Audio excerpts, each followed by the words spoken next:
인간임을 증명해라. 사람의 정의가 뭐죠? 진행하실 때 좀 걸어야 돼. 아웃풋은 아름다워야 돼. 하지만 신경 쓰이는 요소가 필요한 되게 거예요. 중요해. 이러면 음악이 되는 거예요. 저거는 완전 큰 깨달음을 얻는 것 같아요.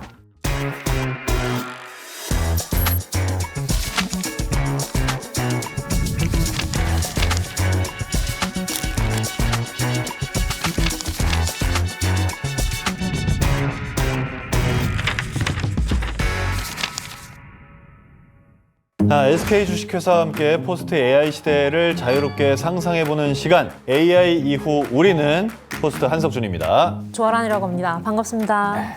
인간의 가장 본질적인 영역이라고 여겨졌던 창작, 이 창작의 영역까지 AI가 아주 깊게 들어와 있습니다. 한 줄 프롬프트만 있으면 누구나 창작을 하는 시대가 됐고요. 그래서 바로 오늘의 주제를 이 창작으로 잡았습니다. 오늘 함께해 주실 분들 소개해드리겠습니다. 먼저 김영석 작곡가님 오셨습니다. 어서 오십시오.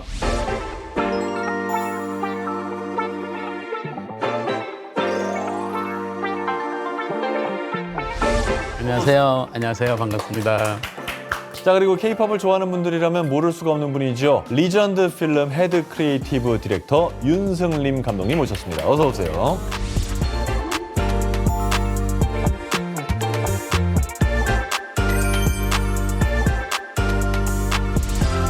어서 오세요. 안녕하세요. 오늘도 재미있는 책 한 권 소개로 이제 주제를 열어보려고 하는데요. 오늘 가져온 책은 독일의 19세기 낭만주의 소설가 E.T.A. 호프먼의 모래사나이라는 단편 소설입니다. 줄거리를 간단히 소개해드리면 네. 주인공이 나타넬은 어린 시절 아버지의 죽음과 둘러쌌던 트라우마적인 사건으로 인해서 굉장히 또 불안한 청년으로 자라나거든요. 그러던 중에 올림피아라는 여성을 우연히 마주하게 되는데 그게 너무 아름다운 거예요. 그녀가 말 그대로 첫눈에 반하게 돼서 사랑에 빠지게 되는데 드디어 어느 날 이제 그녀와 마주칠 수 있는 티파티에 초대가 돼서 아하. 가게 됩니다. 그래서 가봤더니 막 올림피아가 예쁘기만 한 게 아니라 완벽하게 막 피아노도 치고 막 노래도 꾀꼬리같이 너무 잘하는 거야. 그러니까 내 이 불행한 영혼을 이해해주는 단 한 명의 여자 올림피아 너밖에 없다 이렇게 생각하고 청혼을 해야겠다. 와. 네, 생각을 하게 됩니다. 이렇게까지 네. 빠져드는데 사실은 그녀가 인간이 아니고 자동인형이었던 거예요. 사이보그처럼. 네, 사이보그처럼 물리학자가 만든 자동인형 기계였던 거예요. 그래서 이 충격에서 벗어나지 못한 이 그가 비극적인 결말을 맞게 되는 그런 얘긴데 아니, 19세기에는 약간 좀 과장된 소설이었을 것 같은데 요즘은 전혀 과장이 아닐 것 같아요. 말이 되는 얘기. 있을 법한. 그러니까요. 네. 네. 진짜 AI가 어떤 기능이나 조수가 되거나 얘기하는데 그게 문화가 되는 것 같아요. AI를 함께 하는 게. 네, 너무 깊게 들어왔어요. 네, 맞아요. 사람 맞으시죠? 네? 저요? 네. 사람의 정의가 뭐죠? 이런 소리를 하는 날이 진짜 올 것 같아요.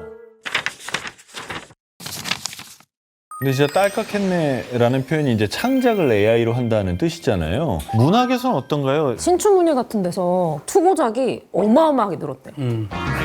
양이 많아져. 양이 진짜 많아요. 아, 이거 저 확실한 증거다. 확실한 증거. 근데 이게 또 나쁘지 않은 거예요. 그러니까 되게 좋은 건 없어도 막 졸작이다. 문장 자체가 말이 안 된다. 내러티브가 있는 네, 거죠. 이런 작품은 그냥 없는 것 같아요. 그러니까 AI 때문에 많은 사람들이 다 그냥 인더스트리얼 그쵸. 레벨로 다 네, 이제 네, 올라오는 거죠. 그렇죠.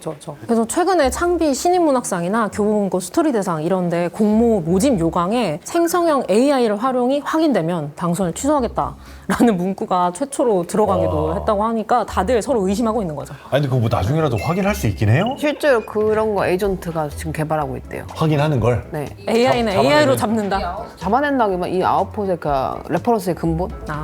그거를 찾아내는 AI 에이전트? 비슷하게 그런 거를 어떤 기업에 발전을 시키고 있대요. 음악도 AI를 몇 프로 썼는지를 얼추 찾아내는 앱들이 있어요. 근데 그것이 정말 맞냐에 대한 건 증명을 못 하는 거죠. 네.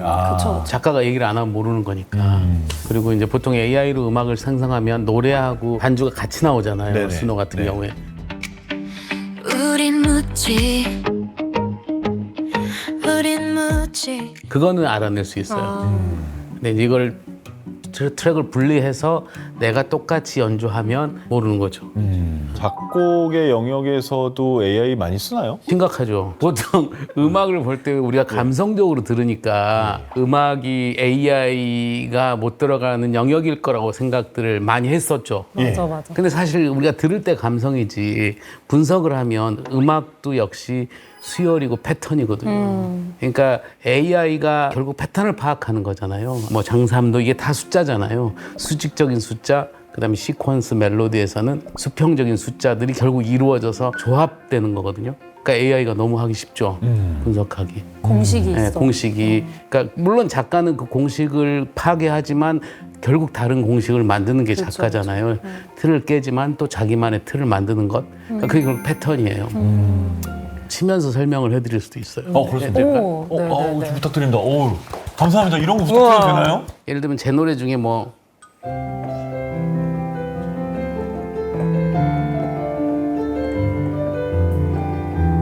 이게 패턴이 뭐가 있지? 근데 음악만 치면 하나 시퀀스가 있죠. 모든 음악들이 다 이런 시퀀스로 돼 있어요. 그러면 AI가 너무 분석하기 쉬운 거예요. 보통 예를 들면 그럼 2도씩 내려왔잖아요. 네. 작가는 여기에다가 이제 속여야 되는 거예요. 지루하지 않게. 그러면 이제 화성을 붙여요. 이러면 음악이 되는 거예요. 이렇게 만들어가는 거군요. 그리고 인간의 희노애락이 사실 막 뼈라지 않거든요. 그래서 저는 싱어송라이터들을 보석 같다고 얘기하는 게 그들은 자기 이야기를 하거든요. 어떻게 응용하고 붙이고 떼고 거기에 이제 런어웨이라고 하거든요. 시퀀스 외의 지역은 내가 어떤 스킬을 부리느냐가 아마 다 비슷할 맞아요. 거예요. 근데 음성도. 음악뿐 아니라 영상업계도 저도 느끼는 게 아마겟돈이나 올데이 페이머스나 전소민님 엑스트라나 이런 것들 비주얼 되게 화려한 작업이지만 그 안에 꼭 잃지 않는 게 제 경험?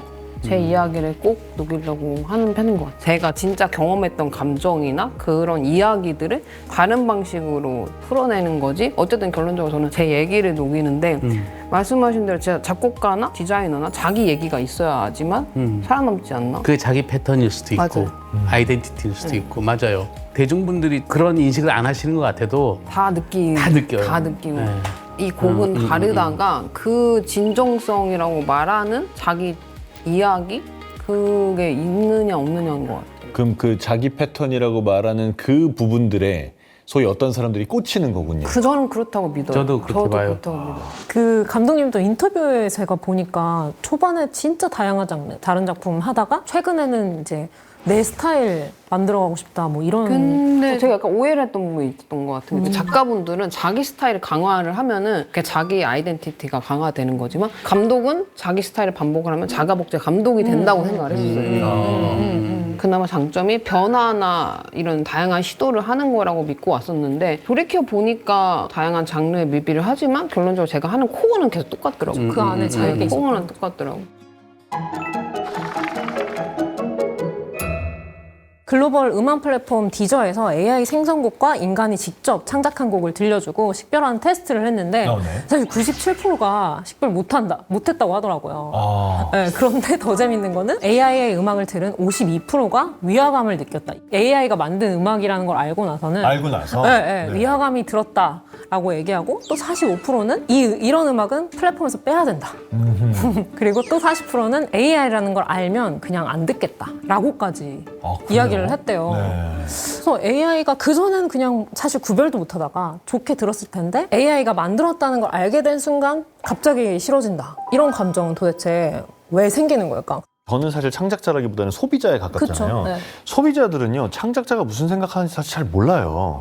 그리고 그렇게까지 깊게 들여다보지 않거든요. 그래서 저는 아까 그 통계 결과가 굉장히 유의미했어요. 왜냐면 그런 걸 생각하지 않는 소비자들도 들을 때는 아무렇지도 않았던 사람들이 AI라는 걸 알고 나면 싫어했다는 거 아니에요? 갑자기 싫어져. 왜 싫어할까요? 같은 맥락 얘기인데 대체 가능성에 대한 불안감을 표현하는 것 같아요.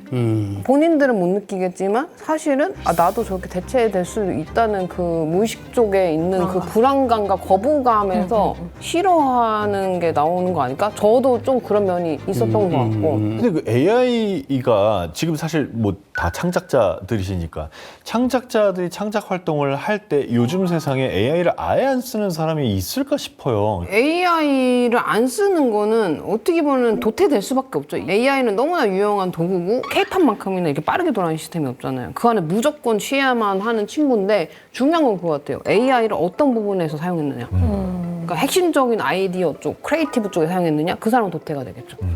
근데 핵심적인 크리에이티브 말한 코어는 나한테서 나왔고 그거를 만들어주고 디벨롭 해주고 시각화시켜주고 구현을 해주고 사운드화 시켜주는 도구로서 AI를 사용했느냐? 그게 차이가 될 것 같아요. 맞아요. 내가 무슨 얘기하고 싶냐가 제일 중요한 것 같아요.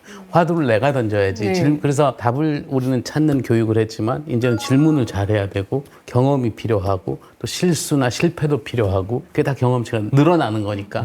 근데 대중음악에서는 내 이야기를 쉽게 음악으로 이제 만들 수 있는 시대잖아요. 심지어 프롬프트 잘 치면 너무 쉽게 만들거든요. 그럼 예술가는 뭐지? 그러니까 작곡가는 뭐지? 크리에이터는 뭐지? 이제 이게 이제 근본적인 의문이 생기는 거죠. 왜냐하면 예전에는 아이디어가 있으면 연마하고 막 노력해갖고 결과물이 나오는데 이제는 아이디어가 곧 결과일 수 있는 거잖아요. AI 때문에. 연마가 없어지는군요. 내가 기술적으로 노력하는 거는 뭐 피아노를 친다거나 악기를 다룬다 이게 아니라 실제 내 생각을 음악이나 미술로 표현한다고 했을 때 이것에 대한 연마가 줄어드는 거죠. 줄어드는군요. 왜냐면 내가 곡 하나 쓸 때 뭐 한 달 걸릴 수도 있고 일주일 걸릴 수도 있는데 AI로 쓰면 1시간에 10곡은 우습거든요.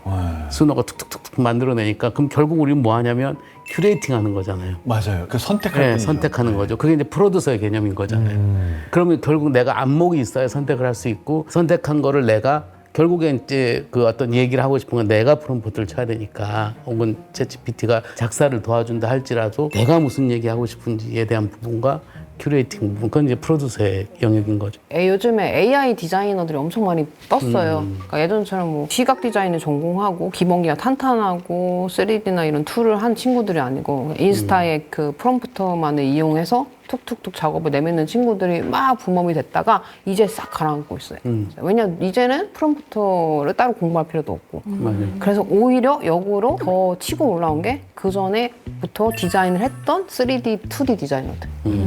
왜냐면 접근성이 쉬워지니까 이 친구들은 기본기가 있는 거예요. 맞아요. 그러니까 오히려 가짜가 너무 많아지니까 진짜가 어떻게 보면 묻힌 줄 알았던 시기가 있었고 맞아요. 말씀드린 이제 다 끝났다. 이 그거는. 과도기가 이제 오고 있으니까 결국에는 이제 진짜들이 치고 올라오겠죠. 지금 보면 전쟁과 축복의 시대가 같이 있는 같이 것 같아요. 있구나. 컨텐츠 업계는. 삐끗하면 이게 크리에이터의 그 어떤 위치나 혹은 정의가 무너지는 거고 삐끗하면 너무 편하게 AI를 도구로 쓸 수도 있고 기자분들이 이제 저한테 이제 질문할 때 두 가지를 많이 하거든요. AI를 써서 창작하는 게 도덕적이냐 아니냐. 둘째 AI를 이길 수 있느냐 창작자로서.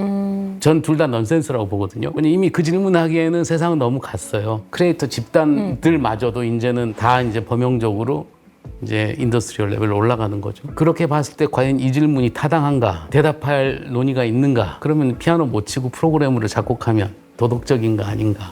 샘플을 쓰면 도덕적인가 아닌가? 예를 들어 오토튠도 있잖아요. 가수들이 노래하면 이제는 그래프로 음정을 다 맞추잖아요. 예전에는 오토튠은 절대 쓰면 안 된다 아티스트들은 했는데 이제는 오토튠 안 쓰는 가수가 없거든요. 결국 소비자들이 그걸 받아들이고 원하면 문제가 없어지는 거죠. 저도 복면가왕 나갔다가 깜짝 놀란 게요. 아, 방송에서 보니까 제가 노래를 되게 잘하더라고요. 다 오토튠이에요. 저도 나갔다. 실제로는 망쳤거든요. 저도 나가가지고 방송에서 보니까 잘하더라고요. 저도 나가가지고 비웃음만 잔뜩 샀는데 그 아까 작품의 이야기에서 좀 해보자면은 자동 인형이 생기고 나서 사람들이 자기 애인에게 노래 같은 거 시킬 때 일부러 중간에 삑사리를 섞으라고 해요.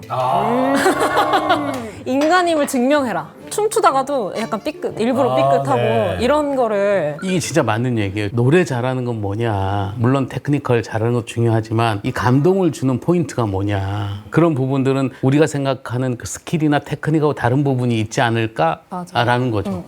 저도 요즘에 그래 제 작업 방식이 친구들이 이제 어시스턴트나 디자이너 친구들이 컨셉 아트를 쫙 갖고 와요. 제 아이디어를 갖고 오면 제가 1차로 말하는 게 신경 쓰이게 만들어줘. 사람이랑 비슷한 거예요. 이 친구 엄청 이쁘고 아름답진 않은데 자꾸 뭔가 신경 신경 쓰여. 써요. 그런 것처럼 고감도에 완벽할 필요 없어. 실사 룩 필요 없어. 그냥 신경 쓰이는 아트를 만들어줘. 어렵다. 예를 들어서 막 꽃밭이 있으면 보통 다들 이쁜 석양빛을 생각하잖아요. 아니면 푸른 하늘이나? 그럼 저는 거기다가 검은 진짜 곰팡이 썩어 문드러진 것 같은 거를 툭 깔아줘. 왜?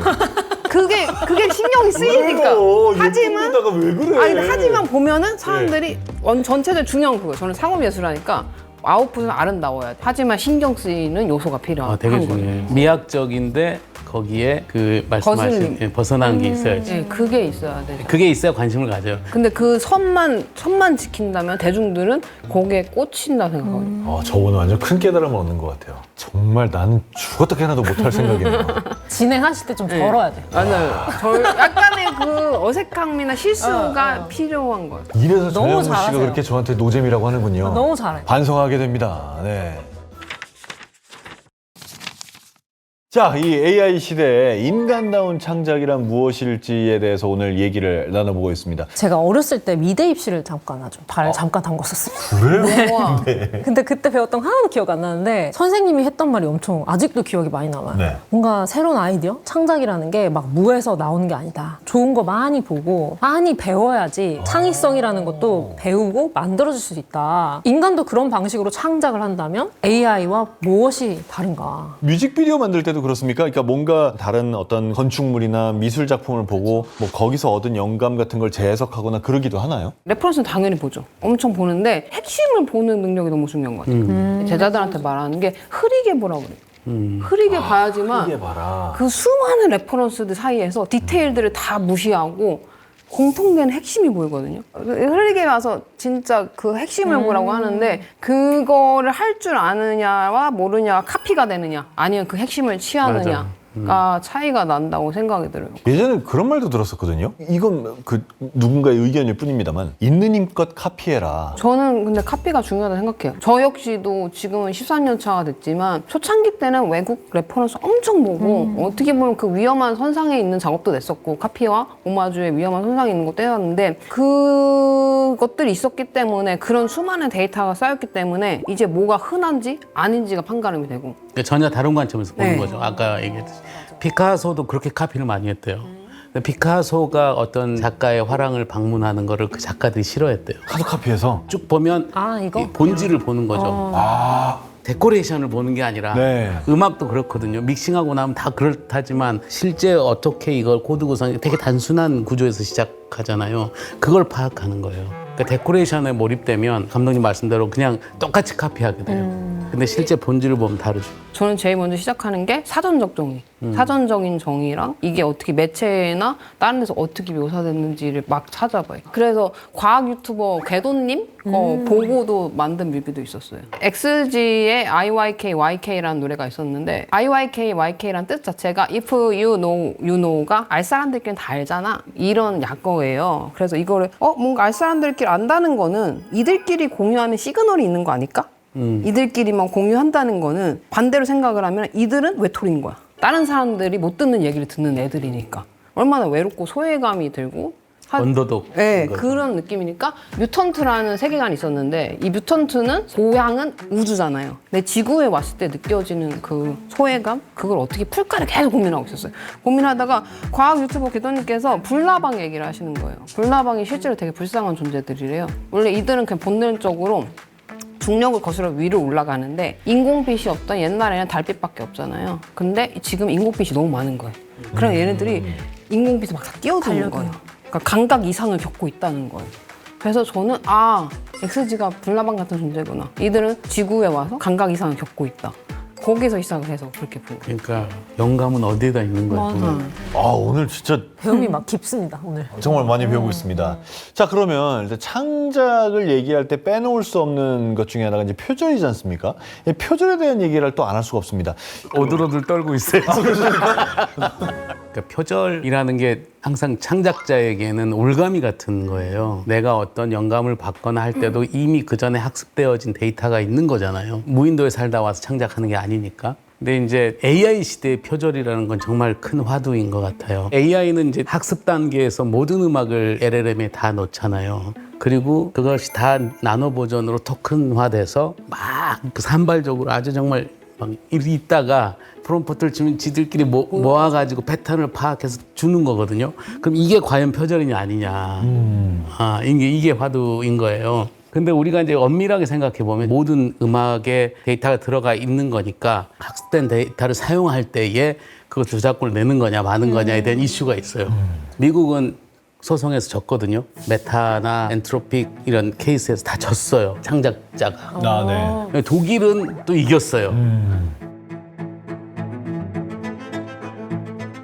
그런 것처럼 각 나라마다 이 기준이 애매한 거예요. 그러니까 지금은 그야말로 카오스의 시대인 거예요. 그러니까요. 그러니까 근데 권리자 입장에서는 빨리 이것들을 그 권리를 인정받을 수 있는 데이터라든가 논문이라든가 증거물들을 이제 빨리 이제 해야죠. 그래서 저는 비주얼 디렉팅 쪽은 좀 안타까워요. 왜냐면 제가 몇 년 전까지 부단히 노력했던 게 뭐냐면은 왜 비주얼 감독들은 저작권을 인정 못 받을까? 그러니까 실제로 그 원작자가 걸어야 되잖아요. 근데 저는 제 거를 카피하는 걸 알면서도 못 걸어요. 왜요? 저작권이 일단 인정이 안 돼요. K-pop 뮤직비디오는. 알아봤더니 뮤직비디오 자체, 아웃풋 자체가 너무 많은 창작물이 들어간다는 게 이유였고. 광고 같은 개념으로 보는 거죠, 일종의. 네, 스타일링부터 해서 뭐 무비부터 모든 다양한 이제 아트웍이 들어가고 그런 창작물이 들어가고 인정이 안 된다는데 사실 그것도 어떻게 보면 기준을 세우려면 세울 수 있었겠죠. 근데 음악 저작권법도 엄청 수백 년 동안 이게 쌓여서 그거를 통해서 맞아요. 만들어진 것처럼 예. 영상업이란 거 너무 이게 히스토리가 역사가, 짧으니까 네. 근데 그거를 고군분투해서 우리가 기준을 세우기도 전에 이제 AI가 딱 나와버린 거죠. 그럼 더더욱 이제 비주얼 힘들어지는 쪽은 이게 너무 힘들 것 같아요. 네, 저작권적인 창작자의 그 권리를 지키기가 더 힘들어지게 되지 않았나? 음악 저작권 쪽이 진짜 제일 견고한 것 같아요. 왜냐면은 유튜브에서도 영상 만들고 나서 맞아요. 예. 뭐 1시간짜리 영상을 다 내가 직접 찍고 뭐 출연하고 했어. 그래도 거기에 이제 저작권이 있는 음악을 딱 넣으면 수익 정지되고 그 모든 수익이 음악 저작권으로 넘어가요. 그러니까 수노 같은 경우는 원작자의 허락을 안 받고 다 LLM을 썼잖아요. 학습을 시켰단 말이에요. 그러니까 이제 유니버셜, 소니, 워너 이런 데 고소했잖아요. 합의를 봤어요. 자기네 데이터셋처럼 뭐 세금을처럼 낸다거나 일정의 사용 부분을 내고. 근데 클레이라는 플랫폼이 있는데 이거는 뭐냐면 아예 소니, 유니버셜, 워너 이런 데다가 우리 너네 거 쓸 테니까 협약 맺자. 그래서 정식으로 쓰는 거예요. 그럼 이제 사람들이 이제 그 클레이 그 플랫폼에서 음악을 만들면 여기 데이터들이 어디에 쓰여 있는지 블록체인화돼서 이게 정확하게 플랫폼 수익, 그 다음에 퍼블리싱, 원작자. 워너나 소니 수익, 원작자 수익 나눠주겠다는 거예요. 발빠르게 대응한 거죠. 왜냐면 우리가 옛날에 음원이 판쳤을 때 그 다 망했잖아요. CD 안 팔리고 불법 음원 때문에 그 기억 때문에 이 레코드 글로벌 회사들이 다 그걸 빨리빨리 해서 클레이랑 계약한 거예요. 그러면 재밌는 것은 자 여기서 이제 하나의 생성된 음악이 나왔어요. 그래서 우리 4명의 작곡 작사가들의 데이터를 쓴 게 나오겠죠 수치로. 그럼 저작권이 가요. 그럼 이 음악을 또 누군가가 2차 재생, 2차 아, 그렇죠. 그럴 수 로 있죠. 또 만들겠죠. 그럼 거기 또 세분화되죠. 그럼 또 받는 거예요. 돈이 크든 작든 간에 계속 3차, 4차, 5차. 이게 이제 새로운 비즈니스 모델이라는 거예요. 특히 K-팝은. 왜 K-팝은 잘 아시겠지만 커뮤니티 시장이잖아요. 그러면 팬들이 이 아티스트의 곡을 가지고 계속 재생산하는 거예요. 그러니까 K-팝이 AI 시대의 저작권을 맞물려서 블록체인과 함께 2차로 수익을 벌 수 있는 가장 큰 모델이 될 것이다. 엄청 많이 보시겠네요. 저는 이제 한 템포 지나갔죠. 아직 남았습니다. 테디나 뭐 올데프에 뭐 좀 늦었네. 자, 다시 도전. 출판업계는 어때요? 뮤비나 음악보단 출판업계가 표절 잡아내긴 좀 더 쉬울 것 같아요. 그럴까요? 아, 왜냐면 일단 그 저게 있잖아요. 그 논문 표절 검색기가 있잖아요. 작가들도 다 달라요. 그래서 애초에 창작 과정에서 계속 이 챗GPT나 이 AI에 자신의 글을 넣어서 피드백을 받는 작가들도 있고 오호호. 절대 쓰지 않는다라는 작가들도 있고 엄청 다양하게 아직은 굉장히 논쟁. 근데 이게 편하려고 들면 끝도 없잖아요, 사람. 맞아요. 그럼 이게 버릇이 드는 거예요. 작곡을 하면 피아노 뚜껑을 열어야 되는데 나 같은 경우는 수노를 키면 이게 버릇이 들면 중독되는 거죠. 네. 중독은 자아가 없는 거잖아요. 몰입은 자아가 있는 거고. 그러니까 내가 몰입할 수 있고 이걸 도구로 쓰느냐와 맞아요, 여기에 맞아요. 중독되느냐는 전혀 다른 다른 거예요. 얘기인 거죠. 야, 얘기하면 얘기할수록 이 창작과 AI는 정말 주제가 어마어마합니다. 자, 미래의 창작을 상상해보는 시간, SK 주식회사 AI 이후 우리는과 함께하고 있습니다. 이미 미국에서는 AI 가수들이 차트에 올라옵니다. 뭐 작년 11월이었나요? 브레이킹 러스트라는 AI 컨트리 가수가 빌보드 컨트리 디지털 송 세일즈 차트, 이런 차트가 또 있습니다. 여기 1위 올랐고요. 올해 4월에는 AI 가수의 Celebrate Me라는 곡이 미국과 글로벌 아이튠스 차트에서 동시에 1위를 기록했습니다. 빌보드에서는 몇 달 동안에 AI 아티스트가 최소 6명이 차트에 올라왔다라고 공식적으로 발표를 했네요. 미국은 이게 이래도 되나 보죠? 규제라는 게 우리나라보다는 없겠죠. 이게 히트곡이라는 게 결국엔 두 가지 요건인 것 같거든요. 시대성이 있고 공감이 있고 이 두 가지가 맞물렸을 때 히트곡이라는 개념이 나오잖아요. AI로 얼마든지 그거는 만들어낼 수 있지 않을까요? 그러면 문제는 그러면 그렇게 해서 만들어진 곡을 일시적으로 좋아할 수는 있을 텐데 그 아티스트를 우리가 사랑할 수 있느냐 없느냐의 문제네요. 이런 거죠. 그러니까 우리가 저 작가가 어떻게 저렇게 살았지. 예를 들면 빌리 에일리시가 처음에 앨범 냈을 때 그 몽유병을 주제로 냈잖아요. 근데 실제 그러한 고통이 있었다는 거예요. 그 부분에 있어서 사람들이 감동하는 것 같아요. 우리 감독님 말씀하신 불편함이라는 것이 꼭 나의 단점이 장점이 될 수 있는 요소잖아요. 예를 들면 베토벤이 기가 먹었는데 9번 교향곡을 썼단 말이죠. 따라리리리 지구가 멸망할 그날까지 신년이나 이때 나오는 진짜 그죠? 그럴 거예요, 정말. 근데 이제 여기서부터 이제 나의 뇌피셜이에요. 자, 베토벤이 술을 먹었겠죠. 그 베토벤도 절망해서. 예, 절망해서 그러다가 막 하나님을 원망할 수도 있었겠죠. 그러다가 천국의 음악이 뭘까라는 생각을 해볼 수 있지 않았을까? 그리고 그걸 쓰고 싶지 않았을까? 그러니까 작가는 그런 부분에 있어서 나의 불편함, 나의 결점 이것이 소재로 만드는 것이 정말 위대한 것 같아요. AI에 대한 이야기를 하면서 이 사람만이 가진 신체, 피지컬에 대한 이야기를 안 할 수가 있나? 라는 생각이 들어요. AI는 사실은 피지컬이 존재하지가 않잖아요. 필멸자인 이 몸, 그거 자체로도 진짜 주목받지 않을까? 그게 애초에 인간이기 때문에 그거에 더 감동하는 것 같아요. 그러니까 골프로 보면 피지컬 AI가 바람에 모든 계산 다 하고 칠 때마다 홀인원이야. 예. 그게 즐거울까요? 보는 사람들이. 인간이 불안전하니까 이게 긴장감을 같이 느끼는 거잖아요. 그게 공존이라고 저는 생각하거든요. 같이 코드가 맞는 것. 근데 그거를 얘가 어떻게든 이겨내려고 노력해. 애들 라이브를 해. 그러면 노래를 막 하는데 음정이 갈 수도 있잖아요. 악기가 틀릴 수도 있고 조명이 안 켜질 수도 있고 모든 경우의 수들의 허들이 있을 수 있잖아요. 근데 그걸 해내. 그것에 같이 공유하는 그 성취감. 맞아요. 이런 것들이 정말 훨씬 더 중요해지는 거죠. 오히려 아까 베토벤 얘기했던 것처럼 결핍이 곧 장점이 될 수 있지 않을까? 작업하시면서 뭔가 좀 불완전했기 때문에 더 좋은 작품이 나왔던 경험이 있습니까? 솔리드 이 밤의 끝을 잡고 할 네. 때 미국에서 바로 왔단 말이죠. 김조한이. 노래를 너무 잘하는 거예요. 근데 발음이 안 좋아. 너의 입술이 막 잠실 널 무드야. 잠실이 왜 무드가 야해야 되지? 무드야 하게 맞아요. 처음에 발음 그랬어요. 뒤에 코러스 두 명이 고민을 한 거예요. 야 그냥 발음 다시 했는데 그 필이 안 나와. 떴으니까 그 노래가 히트를 했으니까 지금 이런 얘기를 할 수 있지만 실제 그걸 결정할 때는 너무나 고민스러운 거죠. 이 발음을 사람들이 좋아할까? 이해할까? 교정해야 되는 거 아니에요? 그러니까 이상한 발음인데 감정은 좋았으니 그대로 갈까? 아니면 발음을 감정 또박또박. 좀 죽어도 되니 발음 조금 고칠까? 근데 그걸 결정하는 게 이제 프로듀서 역할이잖아요. 어렵다. 근데 저는 이제 감정이 중요하다. 그 다음에 예를 들면 아까 너에 대해서 같은 경우도 JYP가 이제 어제는 비가 내렸어 할 때 음정이 살짝 가요. 아, 그래요? 그때는 오토튠도 없었으니까. 근데 다시 들어봐야겠는데? 느낌이 너무 좋은 거예요. 아까 얘기한 대로 완벽함으로 가고자 하지만 실제 감정에 대한 부분이 훨씬 중요한 장르의 곡이라면 이걸 살리는 게 맞다. 살렸죠. 아, 그럴 수가 있군요. 요즘은 이제 K-팝은 깔끔하잖아요. 오토튠하고 코러스 비트도 정확하게 그래프로 맞추고 정말 깔끔하게 하는데 그건 또 그것대로의 매력이 있는 거죠. 근데 또 다른 방식으로 하잖아요. 되게 완벽하게 어쨌든 완성도 높은 폼을 내지만 그 안에 의도적인 짜침을 막 넣기 시작하잖아요. K-팝의 음악이. 그래요? 맞아요, 네. 맞아요. 알린 음악도 그래서 저는 많이 됐다고 생각하고 맞아요, 이치미 맞아요. 같은 경우도 그리고 크로티스도 그걸 정확히 겨냥해서 내놓은 그룹이고 하지만 근본 없음인 척하는 근본 있음 속에서 나온 작업들 아닌가? 너무 이제는 하이 퀄리티의 멋있는 것만으로는 더 이상 시선이 안 가니까 근데 그거를 막 대놓고 로고 컬러 내는 게 아니고 적당한 선을 시키면서 이제 굉장히 잘 설계된 순정 같은 네, 느낌으로. 그렇죠. 되게 의도적인 전 대부분 우연이에요. 아 그래요? 전 곡을 쓸 때 피아노를 그냥 막 쳐요. 막 친다고요? 네, 그냥 쳐요. 그냥 배움 치는 게 아니라 예, 예. 그냥 쳐요. 예를 들면 예.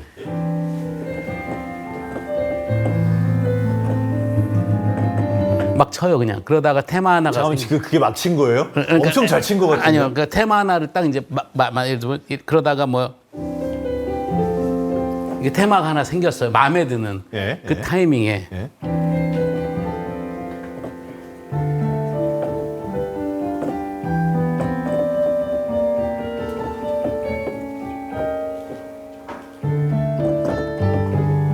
뭐 이렇게 테마를 갖고 노는 거예요.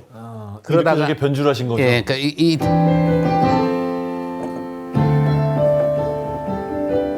이렇게 테마를 갖고 놀다가 그걸 구성을 만들고 기승전결을 만들고 그러니까 뭐냐면 그냥 우연히 걸리는 거예요 사실은.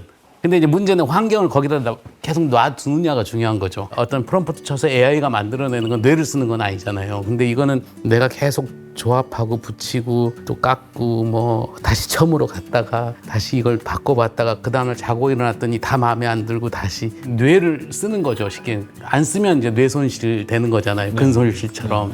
그 과정들이 너무너무 중요한 것 같아요. 이렇게 기술적인 허들이 낮아지면 예전에는 이 업계로 들어올 상상을 못하던 사람들이 들어올 수 있게 되잖아요. 이렇게 다양한 백그라운드를 가진 사람이 만약에 창작을 하러 다 들어오게 된다면 그러면 어떤 변화가 생길까요? 이미 그 변화는 엄청 많이 이루어졌죠. 그러니까 더 이상 그 도제 시스템이 사라졌고 저만 해도 조감독 생활을 거치고 감독이 된 건데 도제 시스템이 사라졌고 본인의 강점이 있으면 인스타에 몇 개 올린 것만으로 대형 기획사에서 컨택이 오고 그런 흐름이 됐고 뭐 3D, 2D 기본기가 없어도 AI만 공부해서 자기 작업을 내놓는 사람들이 생겼고 근데 그러면 그럴수록 이제 진짜 그 기본기가 있는 사람들만 살아남겠죠. 그렇게 해서 픽업이 돼서 한두 번 쓰일 수는 있지만 그쵸. 자기의 뿌리가 네, 튼튼하지 그쵸. 않으면 오래가긴 힘들다. 절대 오래갈 수가 없죠. 저도 마찬가지고 스스로한테도 계속 변화를 추구해야만 하고 근데 제가 사실 내일 40이 돼요 내년에 근데 제가 30대 초중반에 엄청 우울감이 세게 온 거예요. 이 뮤비업계는 K-팝 씬은 너무 젊은 친구들이 많은데 30대 중후반이 되면 난 도태되는 게 아닐까? 감각이 떨어지는 게 아닐까? 근데 제가 더 라이징이 되고 상을 받고 했던 게 이제 아마겟돈 해야 때인데 그때가 30대 중반을 넘어섰을 때거든요. 이게 이 일을 하면 할수록 느껴지는 게 직관이란 게 결국엔 데이터가 쌓이는 거잖아요. 경험이 쌓이는 거고. 그 경험이 쌓이고 나니까 정말 흐리게 핵심을 볼 수 있게 되는 눈이 이제서야 막 생긴 것 같다.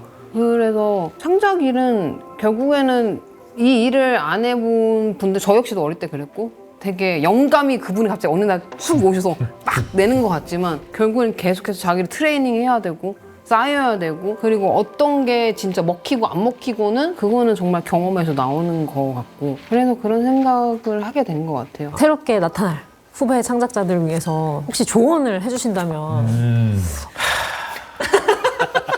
한숨부터 쉬시는데요. 제 자신이 조언을 듣고 싶어요. 유학생은 한숨 쉬시고 감독님은 고개 숙이시고. 그러니까 이게 결국에는 비정규직이잖아요. 우리 같은 직업은. 비정규직인데 미래가 불투명한 거죠. 쉽게 얘기하면. 근데 우리가 보통 난 신념이 있어. 이걸로 목숨 걸 거야. 뭐 이거는 저는 거짓말 같아요. 그러니까 이 비정규직이 갖고 있는 불안과 실제 이 일을 좋아함이 같이 공존하는 거거든요. 왜냐하면 좋아해서 이걸 할 수도 있지만 꾸준하게 지난한 그 인고의 시간을 견뎌야 된단 말이에요. 결국에는 그러니까 나는 좋아하는 거를 하는 거는 너무 중요한데 그만큼 중요한 거는 그 지루함을 견딜 수 있다면 너무 집중해라. 세계에서 본 내용이랑 너무 똑같은 제가 진짜 와닿았던 게 창의성의 다른 말은 지루함이래요. 그래서 얼마나 지루함을 견디느냐가 창의성이라고 하더라고요. 근데 이제 작곡가님과 저도 같은 말인 것 같아요. 저는 근데 조금 더 제 경험 상 말하면 자기 취향이 뭔지 알아야 된다는 거. 그러니까 너무 많은 선택의 길이 열렸고 정답이 없는 세상이고 그렇다면 내가 한 선택이 정답으로 만들어야 된다는 건데 무엇을 선택할지는 결국에는 본인의 그 취향이라는 거죠. 그러니까 본인의 취향이 남다른 지점이 있다거나 남다를 필요도 없죠. 남다르다는 게 우월함을 말하는 거 아니고 남들과 다른 어떠한 지점이 나 자신에게 있다면은 그 다른 선택을 할 수 있다는 거고 그 선택이 하이 퀄리티, 로우 퀄리티는 본인의 그 엉덩이 무거움 지루하면 견디는 걸로 판가름이 날 거고 그래서 결국에는 무언가를 선택하기 위해서는 본인의 취향이 뭔지를 알아야 된다는 거 굳이 엄청나게 고고한 취향이 아니어도 된다. 사실 이 프로그램이 네. SK 주식회사가 만들고 있는 시리즈잖아요. 아, 그렇죠. 사실 뭐 누군가는 왜 SK가 이런 거를 하고 있는가라고 생각할 수 있지만 SK가 좀 잘하고 있는 것 중에 하나가 반도체부터 뭐 데이터 센터에 클라우드에 서비스에 AI까지 소위 말해서 AI의 어떤 그 풀스택을 다 갖추고 있는 회사입니다. 그러면서도 동시에 AI가 결국은 사람을 향해야 된다. 이러한 메시지를 강조하고 있기도 하죠. 맞아요. 그래서 안 그래도 최근에 최태원 회장님이 방송에 나와서 AI 관련해서 얘기를 하시는데 혹시 보셨나요? 뭐 인간이 가진 공감력 얘기하는 중요하다고 거. 네. 얘기하시는 거. 이 공감력을 알고리즘이 대체할 수 없다라고 얘기했고 음악이나 미술이나 스포츠 뭐 이런 쪽에서 인간의 신체 활동을 통해 창출한 가치가 사람들에게 더 큰 위로나 즐거움을 줄 수 있을 거다 이런 얘기를 하셨는데 그런 관점에서 생각해보면 오늘 나눈 얘기가 좀 일맥상통하는 면이 있다고 생각이 되고요. 결국 사람이 또 다른 사람에게 줄 수 있는 것이 무엇인지 이걸 한번 고민해 볼 수 있었던 그런 시간이었습니다. 그래서 결국은 우리가 오늘 했던 얘기 전체가 우리가 가진 결핍, 불완전함을 더 사랑하자. 이걸로 우리의 인간다움을 증명하자. 이런 얘기가 아니었나. 그래서 삑사리 잃지 말자. 삑사리 너무 숨기려고 하지 말자. 이런 얘기가 알겠습니다. 아니었나 싶습니다. 네. 앞으로 좀 더 받아들여 보겠습니다. 자, 여러분 미래에는 우리가 과연 어떤 음악을 듣고 어떤 영화를 보게 될까요? 여러분의 의견도 댓글로 남겨주시고요. 오늘 이야기는 여기서 마무리 짓겠습니다. 끝까지 시청해주셔서 고맙습니다. 감사합니다. 고맙습니다.